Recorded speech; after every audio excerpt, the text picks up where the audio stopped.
Hi guys, welcome to my channel. Today I will solve another problem from Algo Expert site and the problem name is Move Zero. So basically problem state you will be given an array.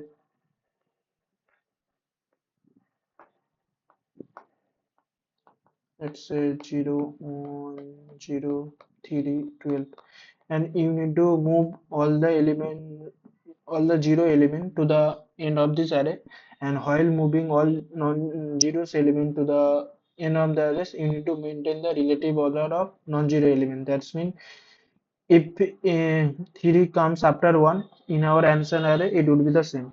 3 would become after 1. And if 12 comes after 3 in answer array, it would be same. That means the other non-zero element maintain their relative order. So in that case, our answer is 1, 3, 12, 0, 0.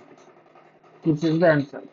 And here it is also mentioned that you need to do in place operation. So that means like you need to modify this array only and return it. You should not take any another array and there you do some other operation and return. So you need to do the modification inside this array only. Okay. Now let's understand how we can solve this problem. So let's first try to solve if we can do in place of we can do without in place operation, like we can take any another answer array, let's say. In that case, how we can solve this problem? So let's say I am taking another array, that is our answer array, and as it is mentioned that we need to move all the zeros. So at first what I'll do, I will initialize all the element of the answer array to 0. Okay. Now I will take one pointer for iterating this nums array from left to right. This is our I. And I will also take one pointer here as well. So J now point to this. Now whenever I am seeing that nums of I is non-zero element, I will simply update that element with our nums of J. So that's mean this 0 becomes now 1. Again we'll go again we move to this, and again we see that 3 is a non-zero element, so 3 will update here as well, and again 12 comes, so 12 will update here.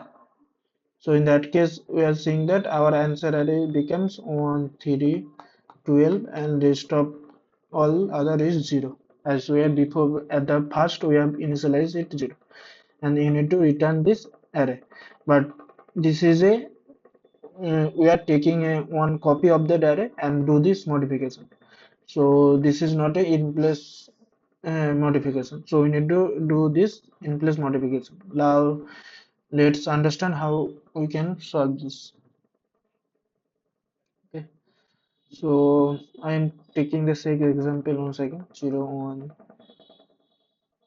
0, 3, and 2. So how we can solve this problem? So to solve this problem, I also do the two pointer approach here. So at first I is pointing to the this element and J is also pointing to this element. Okay. So I using I am just iterating from left to right, and J will taking the zeroth element basically. Okay. So now I will check if the nums of I is non-zero element or not. Okay. So at first we are seeing that nums of I is non-zero element. So I will simply move I pointer to here. Okay. Now I am seeing the I is a non-zero element. So what we will do in that case, we will do a swap between I and J. Okay. So that's mean the swap the value of I of J. That's mean the our array becomes 1, 0, then again is 0 here, then 3, then 12.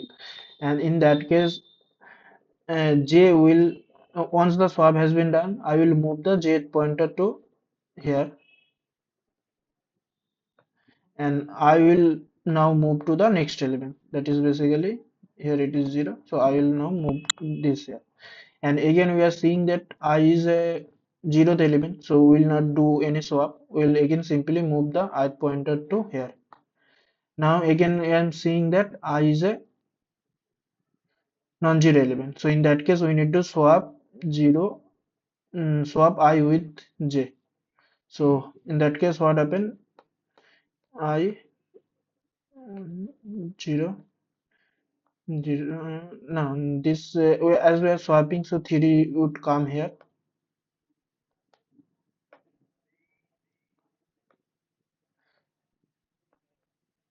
and 0 will goes there, so 0 will be here and here it is still. And after swapping, as we always do, we will increase the j pointer. So now j will point here and I also increase the ith pointer as well, so I will point to 12 now. Now again we are seeing that our I is nums of I is non-zero element, right? So again we need to swap I with j value. Okay, so if we do the swap, what will happen? 1 3 12 will come here and 0, and this 0 will go here. Okay, and again we will increase the ith pointer, so that's when I will goes out of bound to this array and simply break the while loop, or if you do like for loop, it will break the for loop as well.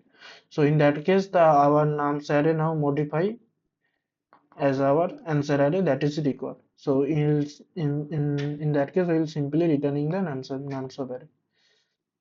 So what we did basically, we'll did basically, I'm taking the writing down the pseudocode here. We just take a for loop. I'll write 0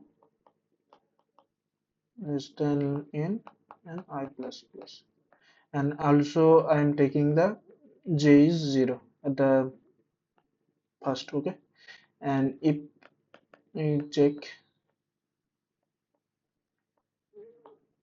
nums of I not equal to 0, then we'll swap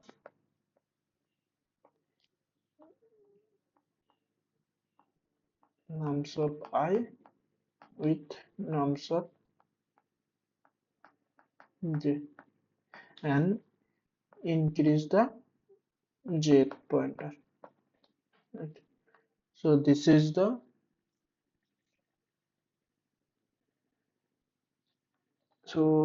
our solution.